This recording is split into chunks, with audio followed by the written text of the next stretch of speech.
여러분 안녕하세요. 화요일 저녁 또 성전으로 그리고 각 가정에서 또 있는 곳에서 예배를 찾아 그 자리에 서신 여러분 모두를 진심으로 환영합니다.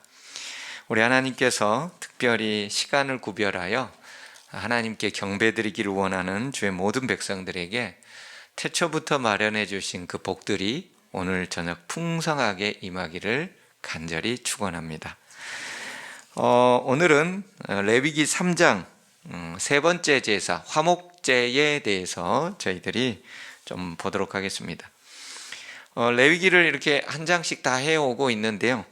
여러분들 대부분 이제 지난번에 2장 했으니까 오늘 3장이라 다 한 번씩 읽어보고 생각해보고 오시고 그러시죠? 예. 왜냐하면은 제가 읽고 하는 부분들이 1절부터 끝절까지 다 읽기에는 시간이 많이 부족합니다.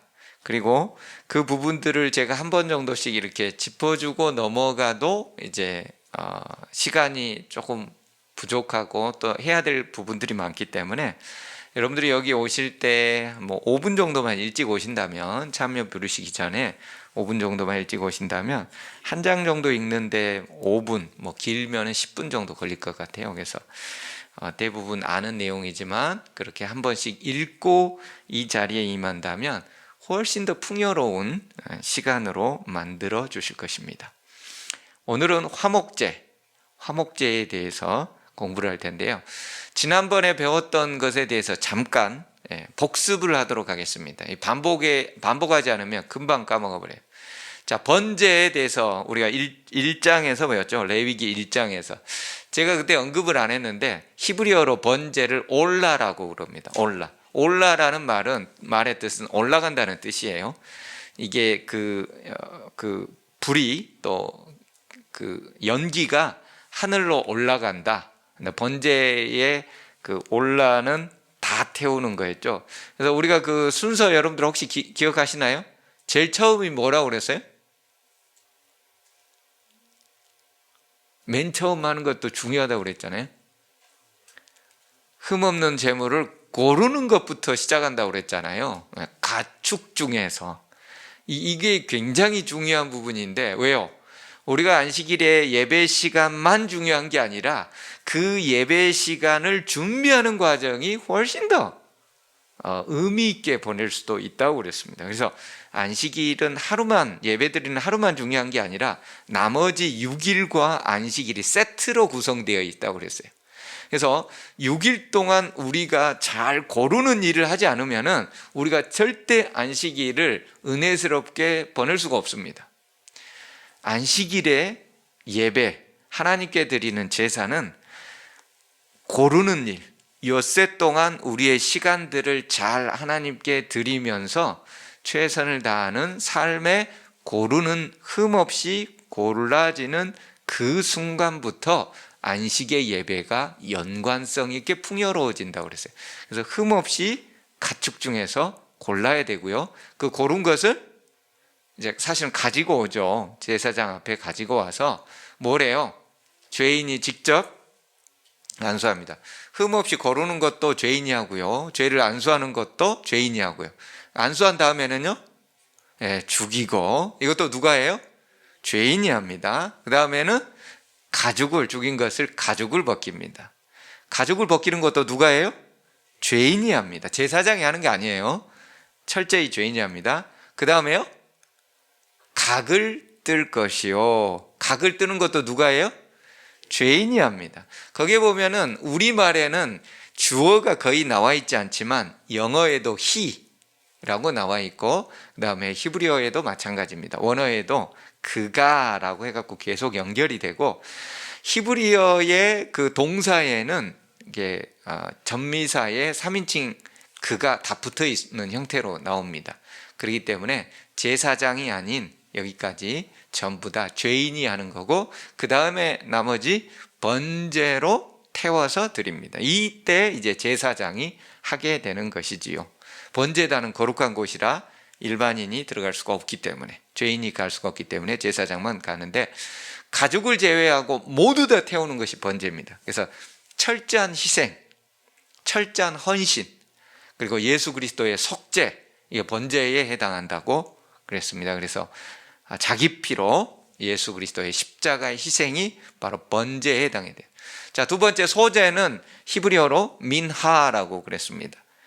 그래서 이 소제물에는 고운가루로 예수님의 봉사를 예수님의 봉사가 고운가루처럼 모든 것이 거친 게 없었다고 그랬잖아요. 거칠게 다른 사람에게 상처 주거나 아프게 하거나 그런 것이 없는 고운가루로 예수 그리스도의 지상생의 봉사를 의미하고, 뭘 넣지 말고요?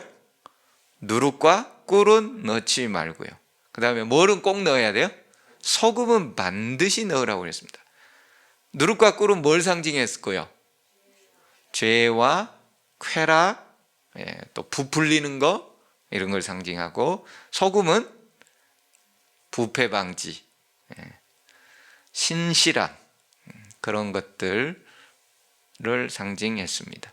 그래서 이건 이제 소제도 제단에서 일부를 불사르죠. 다는 아니고요. 일부를 불사르게 돼 있고, 그 다음에 소제는 항상 번제와 함께 드려졌다. 그래서 가인과 아벨의 제사 얘기를 했었죠. 가인과 아벨의 제사를 민하라고 그런다고 그랬어요.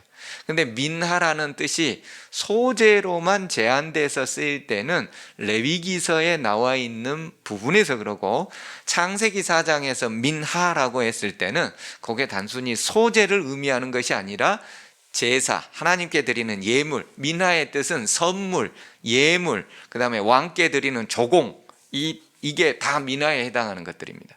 근데 레위기 제사에서는 소제, 창세기 4장에서는 하나님께 드리는 제물이라는 뜻으로 민하를 썼는데, 모세가 민하라고 기록한 이유는 거기에 소제물이 같이 드려지는 제사였기 때문에 민하라고 그랬다고 그랬습니다. 그래서 아벨도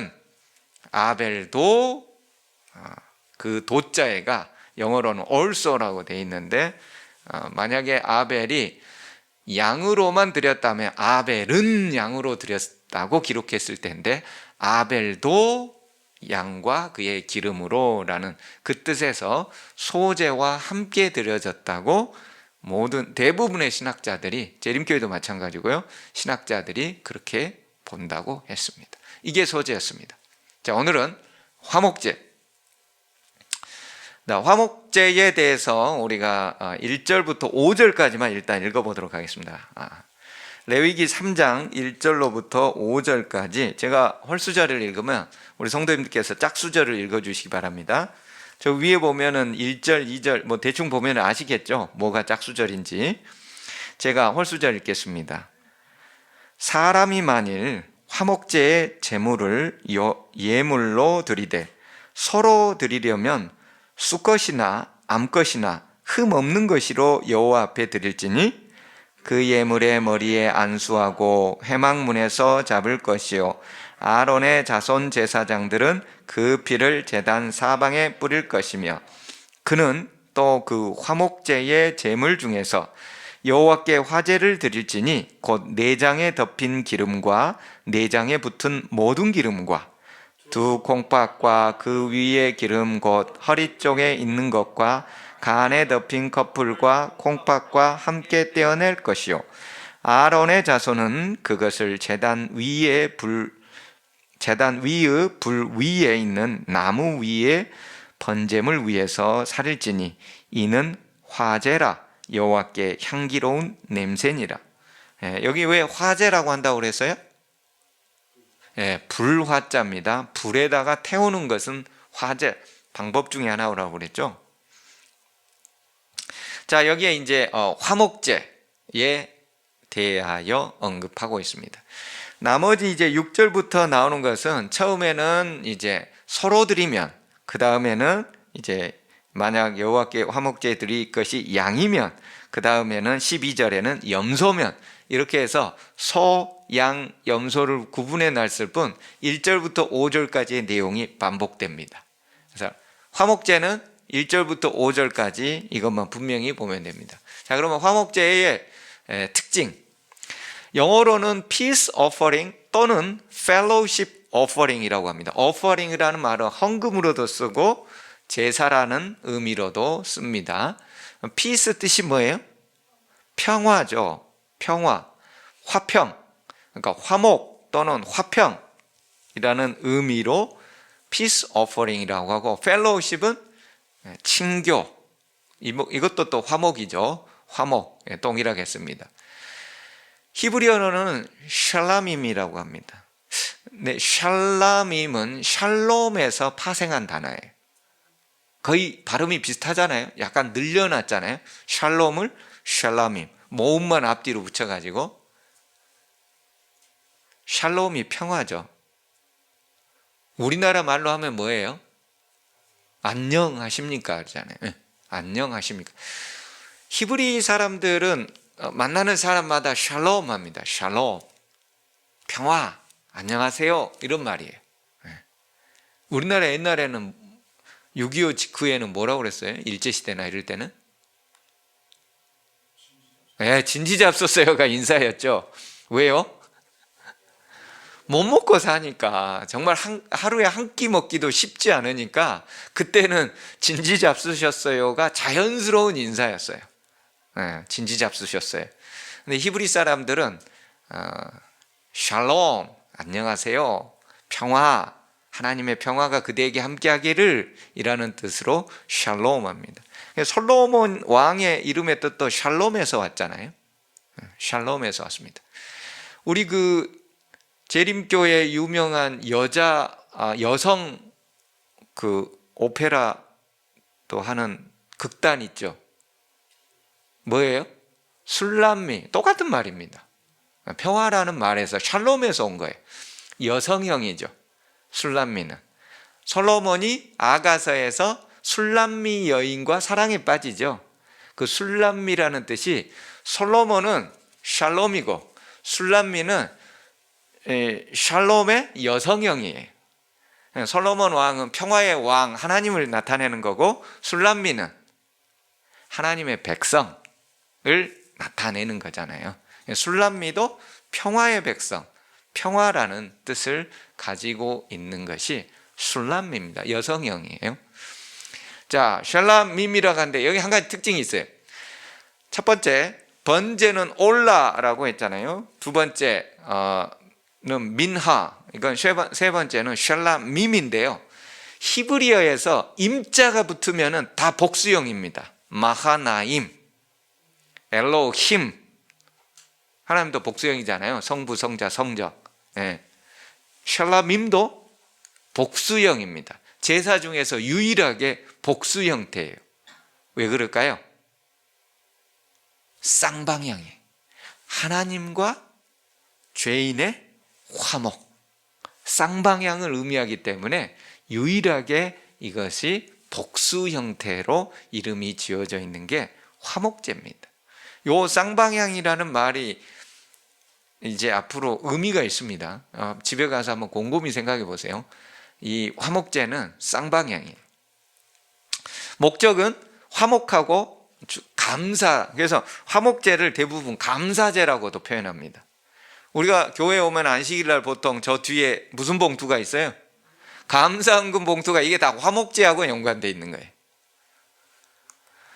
그리고 제물은 흠없는 암컷과 수컷, 소, 염소, 양을 드립니다. 번제는 뭘만 드렸어요? 수컷만 드렸어요. 소나 염소나 양의 수컷만 드렸습니다. 근데 화목제는 암컷도 가능합니다. 제사법은 번제와 처음은 다 비슷합니다. 거르고 안수하고 죽이고.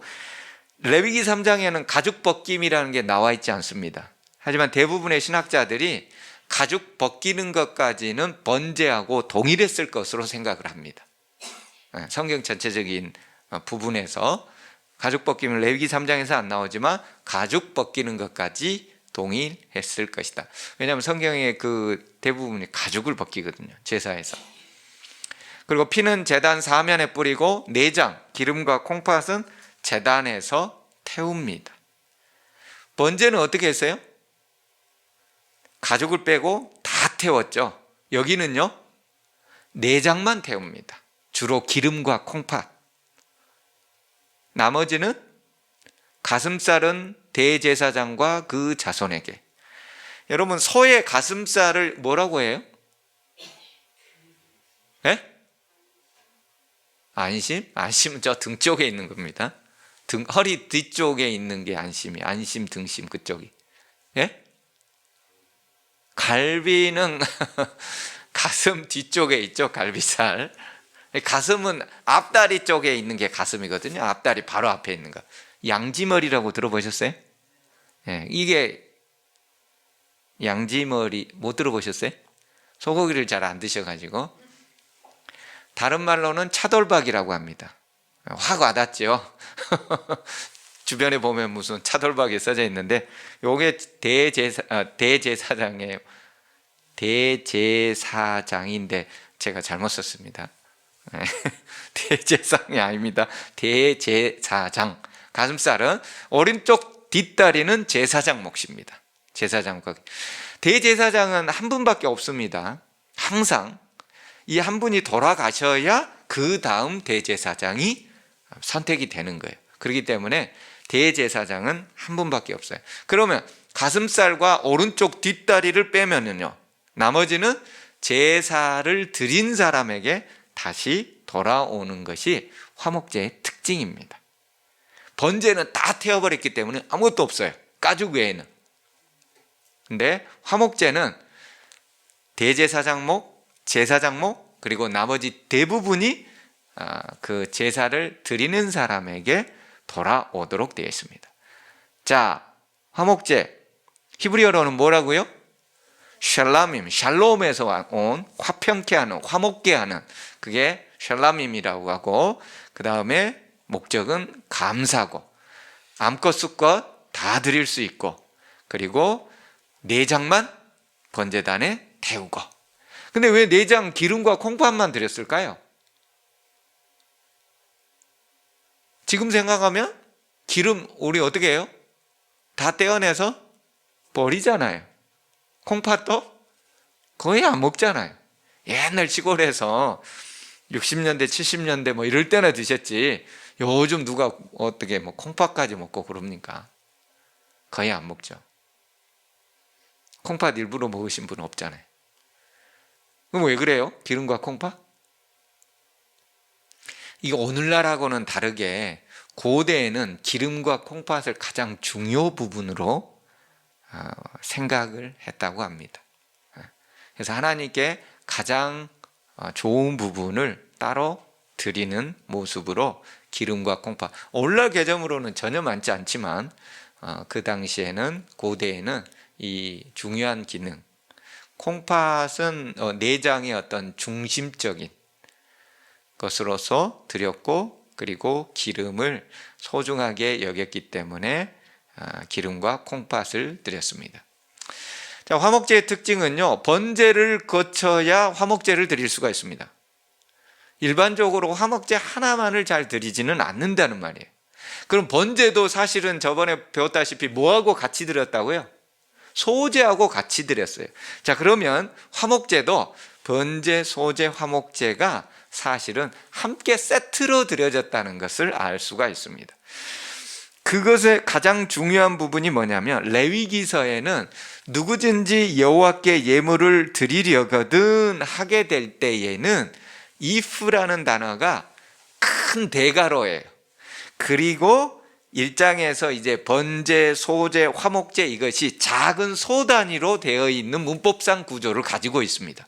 그렇기 때문에 이게 하나의 번제와 소제와 화목제는 사실 세트로 되어 있는 거예요. 그 부분을 이따가 성경상에서 제가 한번 증명해 보이도록 하겠습니다. 반드시 번제는 화목제를 거쳐서 하는 것이 일반적이었다. 그 다음에 번제는 수컷만 화목제로 가능했는데, 수컷만 가능했는데 화목제는 암수컷 다 가능했다. 왜 번제는 수컷만 가능하고 화목제는 다 가능한가? 번제는 속죄 의미가 강하기 때문에, 그리스도를 상징하기 때문에 이건 수컷만 가능했습니다.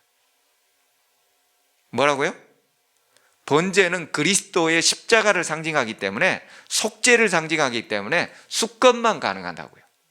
화목제는요, 그 속죄가 누구에게 임해요?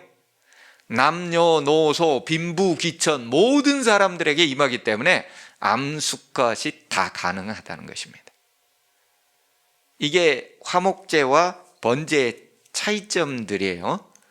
그 다음에 또 한 가지는 레위기 7장 13절에 보면은 화목제는 유교병과 함께 드릴 수 있습니다.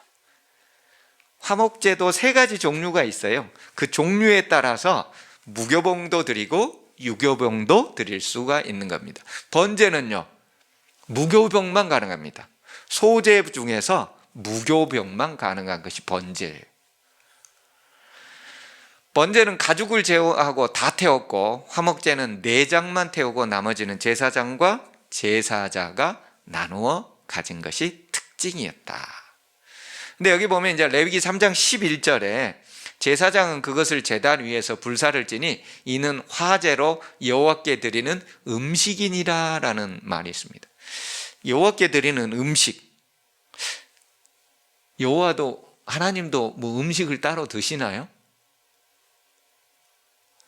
네. 이 말이 아니겠죠. 하나님 무슨 뭐 하늘에서 음식을 따로 인간하고 같지 않으시니까 영으로 존재하시는 분인데, 이것은 여호와께 드리는 음식이니라, 이 말은 여호와의 식탁이라는 의미를 가지고 있고, 구약에서 식탁의 의미는 가족들을 위한, 가족만 앉히는 곳이 식탁이고 가족과 연관되어 있는 게 식탁이에요. 특별히 다윗이 왕권을 차지하고 나서 자신과 가장 친했던 사울의 아들 요나단의 그 자식들이 혹시 누가 살아있는지를 수소문합니다. 신하들을 시켜서. 그래서 무비보셋을 드디어 찾아내지요. 이제 도망가다가 떨어뜨려 가지고 다리를 절개되어 있는 그 무비보셋을 찾아냈을 때 다윗이 사울의 손자였던 무비보셋, 요나단의 아들이었던 무비보셋에게 너는 내 식탁에서 먹으라 라고 얘기를 합니다. 그 의미가 바로 이제 끊어졌던 관계의 회복, 교제의 회복, 친가족은 아니잖아요. 근데 마치 가족처럼 모든 교제가 회복되었음을 알려주는 의미로서 내 식탁에서 먹여라 라고 했기 때문에 여호와께 드리는 음식이라는 표현 가운데서 이 화목제는 우리가 하나님의 자녀, 가족의 의미, 그리고 끊어진 교제, 죄로 말미암아 끊어졌던 교제의 회복, 죄로 말미암아 끊어졌던 교제 회복이라는 것은 번제가 먼저 있어야 가능하다고 그랬어요. 번제를 통하여 죄가 속죄가 되고 그 다음에 화목제를 통하여 교제의 회복을 알리는 것. 그래서 화목제는 번제를 통해 속죄를 이룬 사람이 하나님과 화목하게 되고 화평함에 대한 감사함으로 드리는 제사가 화목제입니다. 화목제 드려야 돼요? 안 드려야 돼요? 꼭 드려야 돼요. 그래서 번제와 소제와 화목제가 하나의 세트라는 거예요. 그럼 성경에서 여기 이제 화목제 샬람임 해서 정리를 좀 했습니다. 화평에서 왔다. 그 다음에 감사제, 서원제, 낙헌제라고 레위기 7장에는 좀 분리해서 놨어요. 그러니까 화목제를 또 그 용도에 따라서 세 가지로 나눌 수가 있어요. 감사제, 그건 감사한 거예요. 방금 얘기했다시피 하나님께서 내 죄를 속해 주시고 나로 하여금 하나님과의 올바른 관계로 관계해 주신 것에 대해서 감사할 때 감사제를 드립니다. 두 번째, 서원제. 하나님께 무슨 서원을 하는 거예요. 하나님, 제가 아들이 하나도 없어요. 아들 하나만 갖게 해주신다면 제가 이 아들을 평생 하나님께 드려서 하나님의 일을 하게 하겠습니다. 서원할 때 드리는 서원제가 있어요. 그 다음에 낙헌제라고도 하고, 이걸 또 무슨 다른 감사제라고도 합니다. 근데 낙헌은 즐거울 낙자예요. 늘 모든 게 감사해서 그냥 감사함으로 드리는 거예요. 특별한 이유가 있는 게 아니라 그냥 모든 것이 감사할 때 낙헌제를 드리는 겁니다. 그럼 우리는 평소에 감사헌금을 드릴 때 그냥 모든 것이 늘 감사합니다라고 하기 때문에 낙헌제 예물로 감사헌금을 드릴 때가 있습니다. 서원제는요, 뭐 투자헌금 같은 경우, 하나님 내 자녀를 위하여 제가 투자합니다. 이 헌금을 정말 하나님께서 기뻐 받아주시고 내 자녀가 꼭 하나님께로 평생 다가갈 수 있는 자녀가 되도록 도와주세요. 이런 서원제에 해당하는 게 투자헌금이겠죠. 생일감사헌금, 이거 이제 그냥 감사제죠. 1년에 한 번 정도 감사할 명분이 있어서 화목제로 드리는 것, 생일감사헌금 같은 경우 그냥 감사제가 되겠습니다. 자, 그래서 번제와 소제, 화목제, 속죄제, 속건제가 있는데 우리가 이제 번제 배웠죠. 헌신, 속죄. 그리스도께 해당하는 것은 예수님의 속죄요. 우리에게 해당하는 것은 완전히 다 태움으로써 하나님께 대한 헌신, 철저한 헌신을, 예수님도 철저한 헌신이었고요. 두 번째 소제가 있죠. 곡식으로 드리는, 고운 가루 곡식으로 드리는 이거 예수님에 대한 봉사를 의미했고, 오늘 배웠던 이제 화목제, fellowship offering 또는 peace offering이 하나님과 화목, 인간과 화목하기 위해서인데 모두 다 이게 자원제입니다. 번제, 소제, 화목제 다 자원제예요. 속죄제와 속건제만 의무제입니다. 두 개. 왜? 죄 지은 사람 반드시 드려야 돼요. 남의 게 상하게 하거나 남의 게 훔친 사람 반드시 드려야 돼요. 이게 속죄제는 죄 지은 것에 대해서 반드시 드려야 하는 의무제, 속건제는 남의 거 훔치거나 남의 걸 상하게 했을 때 드리는, 반드시 드려야 하는 의무제예요. 화목제도 자원제입니다. 그래서 그 밑에 감사제, 서원하는 서원제, 그리고 하나가 낙헌제, 이 세 가지가 있다고 그랬죠. 예수님 자체가 화목 제물이 되신 것이죠. 인간과 하나님을 화목하게 해주기 위하여 예수님 자신이 화목 제물이 되십니다. 그러니까 예수님은 번제, 십자가 희생을 통한 번제이시기도 하시고요, 소제로서 예수님께서 이 땅에서 완전한 그 고운 가루처럼 무화적인 봉사하는 소제도 되셨고요, 그리고 죄인인 인간을 번제를 통하여 속죄함으로써 하나님과 화목시키는 화목제가 되십니다. 그래서 이 성경의 제사는 모두 다 결국은 예수 그리스도를 전부 가리키고 있는 것을 볼 수가 있습니다. 화목제는 하나님께 짐승의 기름과 콩팥을 불살라 향기로운 냄새를 드림으로써 하나님과의 평화의 관계가 회복되었음을, 이루어졌음을 감사하는 제사가 화목제다. 한나의 서원, 한나는 서원하죠. 서원제를 드립니다. 한나가 어떤 문제가 있었어요?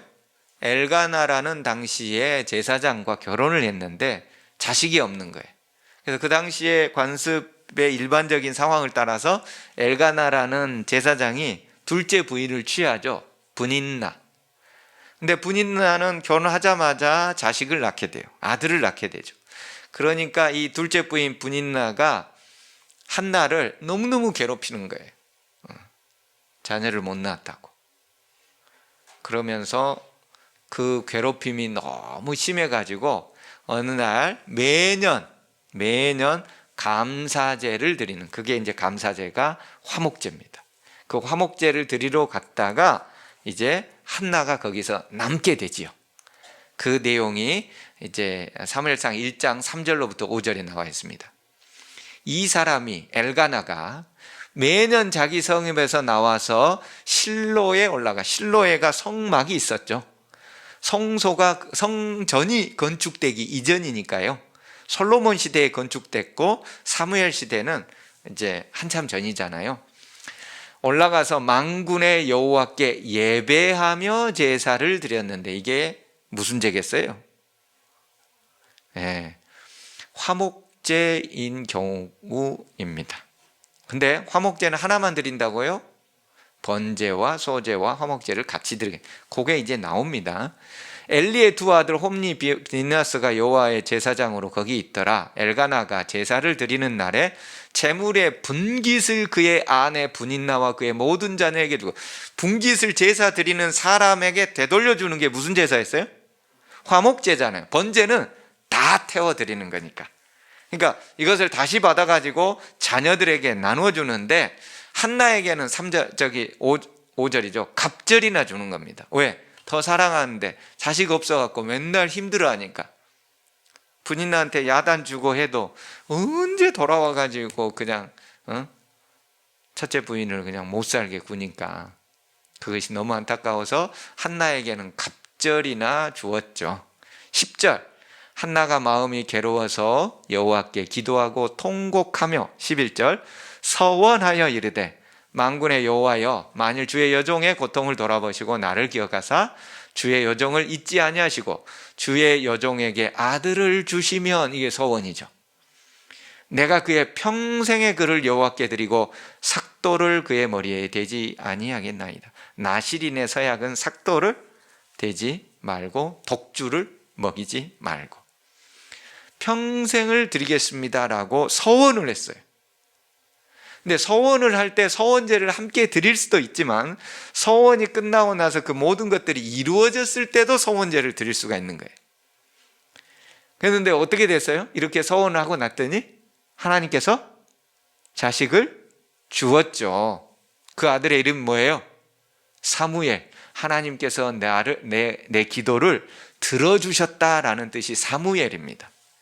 엘은 하나님이고요, 사무라는 뜻이 듣다라는 뜻입니다. 그러니까 하나님이 내 기도를 들어주시다라는 뜻의 사무엘이에요. 그래서 이에 그 여자가, 한나가 그의 아들을 양육하며, 사무엘을 양육하며 그가 젖되기까지 기다렸다가, 일반적으로 긴 시간을 요구할 때 한 5살 정도까지 젖대는 것으로 판단하기도 합니다. 그러니까 1살, 2살 때 보내기보다는 어떻게 해서든지 조금 더 데리고 있었겠죠. 그래서 길게는 5세까지도 보는 시기가 이 사무엘의 나이입니다. 젖을 뗀 후에 그를 데리고 올라갈 새, 다 한번 읽어볼까요? 시작. 빨간 글씨. 숫소 3마리와 밀가루 1에바와 포도주 1가죽 부대를 가지고 실로 여호와의 집에 나아갔는데 아이가 어리더라. 그들이 숫소를 잡고 아이를 데리고 엘리에게 가서, 여기 보니까 이제 숫소 3마리를 가져갔고 밀가루 1에바, 이게 소제와 함께 드리고, 포도주는 붓는 거죠. 제사 방법 중에서 붓는 걸 뭐라고 그랬어요? 전제라고 했잖아요. 붓는 방법 중에 들면은 거제, 흔들면 요제, 부으면 전제, 태우면 화제, 4가지 방법이라고 했잖아요. 그래서 숫소 3마리, 밀가루 1에바, 포도주 1가죽 부대. 그러면 왜 3마리예요? 여러분, 그 당시에 양 1마리 값도 상당히 비싸다고 그랬어요. 오늘날도 베두인 족속은 양 40마리면 12명, 13명 되는 일가족들이 교육을 안 하니까 먹고 산다고 그랬어요. 그만큼 소중하고 비싸게 취급되는데 숫소를 3마리나 들고 왔어요. 한나는 본인이 드릴 수 있는 최고의 것으로 하나님께 드립니다. 대충이 아니고 한마디로 집에 쌓아놓은 통장을 다 털어가지고 온 거예요. 남김없이. 왜? 아들을 하나님께 맡겨야 되는데, 이 하나님은 이제 이 아들은, 이 사무엘은 자신과 떨어져서 살아야 되는데 누가 키워줘야 돼요? 하나님이 키워주셔야 되잖아요. 그러니까 자신의 모든 통장을 다 털어서 하나님께 드리는 거예요. 숫소 3마리는 이 보통 값이 아닙니다. 서원제 숫소 3마리, 하나는 번제, 하나는 자식을 낳고 나서 그 여인이 정결의식을 치를 때에 1마리를 드립니다. 정결의식이. 그리고 하나는 서원제, 즉 말해서 화목제죠. 그리고 번제와 소제, 밀가루가 소제로 함께 들어가 있는 번제와 소제와 화목제가 하나의 세트로 여기에 모두 다 들어가 있는 것을 볼 수가 있습니다. 성경은 번제와 소제 드리고 끝나버렸다. 그럴 수도 있어요. 하나님께 번제 드리고 소제와 함께 밀가루, 고운 가루 에바에다가 해가지고 드릴 수 있어요. 그러면 어떤 일이 일어날까요? 여기 예증이 있어요. 이건 이제 사무엘을 하나님께서 내게 주셨으므로 그러므로 나도 그를 여호와께 드리되 그의 평생을 여호와께 드리나이다 하고 자신의 모든 번제, 소제, 화목제가 소원제가 화목제라고 그랬죠.